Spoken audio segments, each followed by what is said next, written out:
Whoa, it's Wulzy. Welcome back to the Geometry Dash building video. Today, I am hopping on a trend that I am extremely late to by about 2 weeks or more by the time this video goes up. There is a big event called Blocktober. There is a Discord server called Blocktober that gives you a bunch of prompts day by day, and I'm gonna be grinding through these until December. Unlike what the name says, I want to give all of these a fair shot because what you can do is go into the starboard and see the best submissions from each prompt, right? Because you get a star rating. If I just hop into day 12, I don't know what the prompt is, but you see you get a number of reactions. If you like an entry, you click the star button and it goes in. Shout out to Avakai and Ag Silver and the whole team behind Blocktober for putting this on because it's beautiful. Unfortunately, I have been very busy, so I have not really had the chance to get too far into this, but I want to start off with 1, 2, and maybe 3 in this video and just start grinding through them in like groups of 3. So we have like 10 cool videos until the end of December. So I'm going to be behind, but I think that should be okay. The first entry is going to be launch, and I have an idea for this. Dark-ish background, probably a little bit brighter than that, just so I can see what I'm doing. Blocktober is very cool because you don't actually have to make a block. You can just make whatever artistic piece you feel like, which is pretty valuable to me because one thing I've always wanted to do is be a little bit more artistic in the way that I use my blocks. You know, there's times I make a design part and I think, damn, I wish I could add something like in the background that's going to help me achieve with theme that I want to go with. And this is kind of helping me practice with a bunch of random prompts. I'm excited to just build random stuff that I would normally never be associated with, right? Like launch. I have to think of a way to interpret launch and then put my ideas down immediately. That's the way I'm going to do these recording sessions. Okay, so I have 5 different sized pieces here. What I want to do is make a rocket out of them. So I'm linking these pieces together for easy copy paste. Okay, so we have a panel here and I'm hoping I can just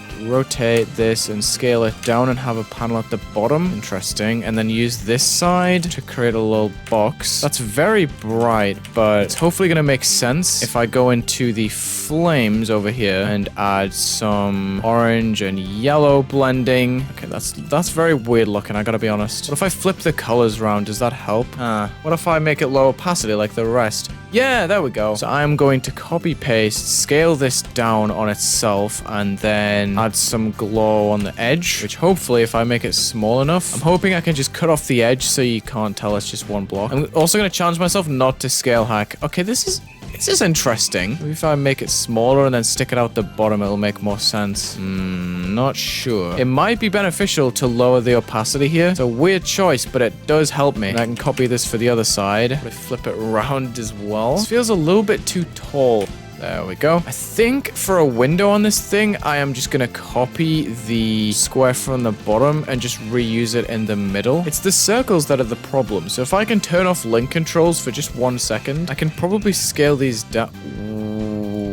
I see. So the problem is that these are overlapping themselves. So I gotta delete one each. That's a lot better already. And then scale these down to make them more like a window. And then without using blending, I can probably get away with one of these panels like this in the middle with the low opacity, of course, on B4. That makes sense. And then how do I fill in the actual space? I think I'm gonna add another group here that is gonna be 20%. So I can add these panels at the bottom. A low opacity there. Okay. Interesting. I probably should have layered my stuff better before I went in with this, but it's okay. I'm going to just mix and match these sizes because it'll make the texture more interesting. I am hoping. I'm kind of waffling. Wow, I actually did that really well. Okay, this is an interesting first Blocktober. See, it's nice to just spend a little bit of time just practicing your shape shifting and how you arrange objects. I can probably set up some metal blocks on like a red blending with super low opacity again. Not sure where this is going, but we can definitely pull this off, I think. If I just scale this down and make it look a little bit blurry, or we'll say textured. I don't like it when people just make things blurry for the sake of being blurry. On the roof, and we can make that work a bit more by applying it to the edges. All right, here's my first Blocktober. kind of simple, but I don't know. I think it looks cool. And let's start Blocktober number 2, which is spark. All right, spark. What do I think of when I hear spark? Sparkle, electric spark, probably electricity. Oh, we could use the checkered ground and then set the ground to yellow. That would be interesting and hard to make work, so I'm down. Maybe a bit darker. I'm gonna press this button and it allows me to level this to my liking. That's not yellow. This is yellow enough. All right, sweet. So add a glow at the bottom to number 9. Don't fade, don't enter. It can stay B2, and then I'm gonna add like I'm gonna put this, and we're gonna set it to like a beige. I don't know how to make beige. This is probably beige.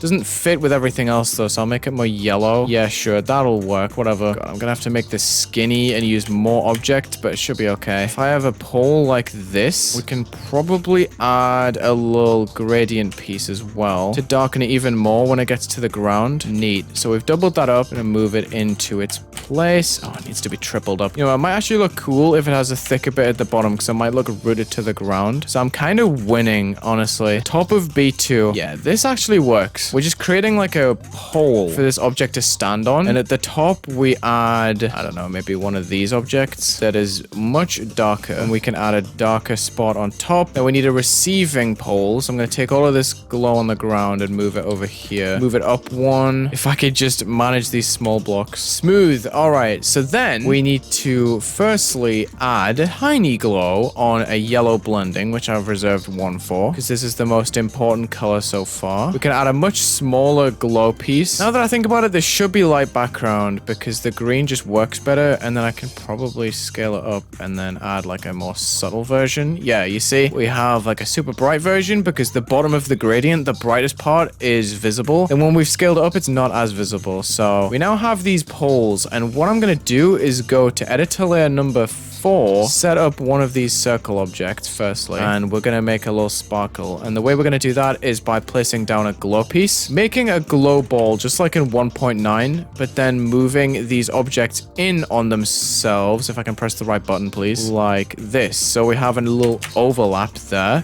and we can just scale this down, rotate it like so. So then we place this object on B3 below the pole, or maybe we put the circle on B3 and we put the sparkle on B1, so it goes above. That looks good. All right, sweet. I'm figuring this out. I'm actually making an art level. What the heck? Top 10 things I never expected myself to do. So then we need to add the electric pieces. The best electricity, I think, is gonna come from making a circle, which is wild. But as well as that, I'm gonna place a little black wire on top, which will probably be made with one of these objects, because it's just the right width. I'm trying to make a wire here, and I can always adjust the size of the electricity later. I just want a smooth curve. The wider the circle, the smoother the curve. That's usually how it goes. It's a bit rough, but I can definitely use this. If I take a huge sample and scale it down enough, I can make this work, believe it or not. Like, the layering is all off, but I've got the method right. Let me see. So the wire should be like B3 at the bottom, and I want the electricity to be below that on B4. So let's put that right here. Oh god, it's a little bit too far down, I think. So I'm gonna select all of this and just budge it up by 1 block. And I want to thicken the wire here, so I will custom select, move these down, and then just copy paste and move up like this. There we go, we have a wire. Boom. Okay, and then I'm probably being very colorblind, but this looks decent to me. And I should be able to just add a bunch of arrow details to make this feel more like a level intro. I really hope this looks good. I'm gonna kind of crush these together. Yeah, that looks good. Maybe add a little bit of shine to the ground with light background and, you know, a bit of opacity. Please look good in game. I will be mortified if not. It looks all right. Like, it's not the greatest thing ever. I can probably add more behind these objects with maybe some like city looking blocks on low opacity. I don't know. I'm just trying to build this up to something. Maybe if I use some of these in the back. This is so goofy. Let's see what we got. Do we have something? Wait, we could make saws. If I have one of these for sure, I can make this more convincing. That's as big as I can go without scale hacks. I need to learn to not use them. This is what I'm going with. It's nothing too crazy, but it works for me, you know? I had fun building it. Something different. That's what I like from Blocktober. Blocktober 3, pressure. The first thing I thought of was just an elevator. I don't know why. It's not really to do with pressure, but alpha number 1. This is our platform. This is our platform right here. We're gonna make these blocks invisible, and they're gonna move down on group 2. We're gonna say for 12 seconds, and we're gonna go down like 80 blocks. Actually, I can make this a lot higher. And what I'm gonna do is add the occasional drop down, like 0.5 seconds, max easing. We also have to lock this to the x-axis. I can't forget about that. There we go. So we can drop down. Okay, interesting. Maybe minus 50 at times. Minus 10. Just to, you know, add a bit of intensity to this. It's supposed to be pressure. So let's change these movements to elastic. Zoom. Zoom. Zoom. Minus 100. Minus 20. Boom, boom. So I'm gonna add invisible saws right off the bat that have the smallest gears but scaled up. And this can be on color channel 2 altogether, which is gonna be white blending. Again, I'm just gonna use this on a low opacity because I just kind of vibe with that kind of gray that just stacks color. I've done this a lot in my recent videos, but I can probably add these saws that have slow rotation on more opacity. If I add this up and to the right by 3 blocks each way and give it a group 5, add a move trigger for number 5, which is going to be 2 seconds long, minus double of the way it's moved up with the maximum easing, and then somehow align this. Oh boy. We should have a saw that shifts to... Oh god, that's hideous. Okay, we will increase the move time then. Boom. I don't like it. We can scale down the saw or make it move less on the Y. That would make much more sense because then the jump's made more fair. Okay, cool. So let's just not jump and see where it takes us here. I'm going to copy the saw 1, 2, 3, 1, 2. So that's the point we jump. I'm going to mark this as a temporary P call 2 like this, unmarked with any groups, just for something to help me visualize the jumps here. So right here is going to be another one. I can build helper and just put it on the green line as a spot where I can add this jump right here. Okay, interesting. I am kind of smart right now. We can delete these. They were just temporary. And let's see how readable this is in normal mode. I don't really... Okay, you can see the saws coming. This is fine. We're just going to have a little...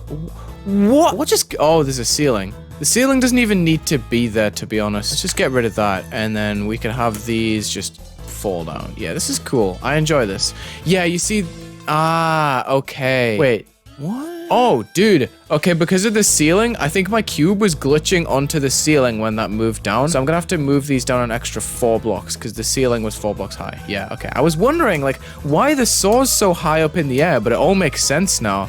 So you fall and then boom, boom. Okay, neat. So let's make our little chamber here. It's gonna be 5 blocks high, I've decided, not 4. It can be a bit of the gray. It looks so goofy at the moment. We can add glow on either side, 1.5 in size. And we can probably just have a big saw in the corner, which is on that moving group. Neat. Okay, we should change the opacity though. That's all right. And then we can have a slightly thicker one up at the top, slower. So here's the chamber. We should probably move the first move trigger for a start into the middle and also make this fade on from black. So 3 can immediately change to that gray. And we can add shake with max strength. Not much interval, to be honest. So we have to make this convincing somehow, and I'm not really sure the best way to do it. The shake kind of works, but it's also goofy at the same time. Yeah, okay. I kind of like it, though. This is neat. I can probably add one of these pieces, copy the values of the elevator, scale it up,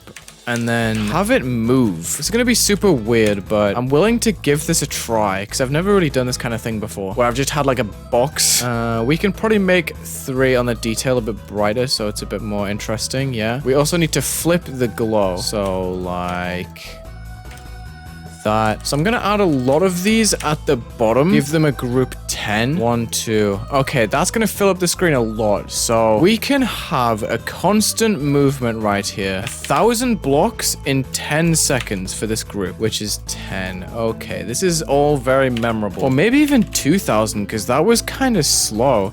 Yeah, that's better. So then I can set up a spawn trigger, which has a 0.5 second delay before anything happens. We can have this trigger, which is grouped as 11, targeting 10 to move it back down 100 blocks in 0 seconds. 100Y, which equates to 10 blocks. Sorry, my bad. So then we can make this move trigger group 11, targeting 10 to make it move back down 10 blocks in 0 seconds. So this is going to be designed in a way that you're not going to be able to notice it moving down. We just have to spawn 11 repeatedly with 0.5 second delay, spawn trigger, multi-trigger, and boom. So this should just constantly, yeah, you can't even tell it's moving back. This is sick. I should just add more leeway at the top and bottom because I did notice a little crack there. So now when we go in, we should have this little rod that's moving. Yeah, sick. Okay, awesome. We've saved quite a few objects there. This is cool. We can add scaled up bricks that copy this movement as well. B4 all the way down the bottom using the blending and low opacity as well. Should be low enough. It's gonna have a huge pillar, link the whole thing together and have it in a double strip like that.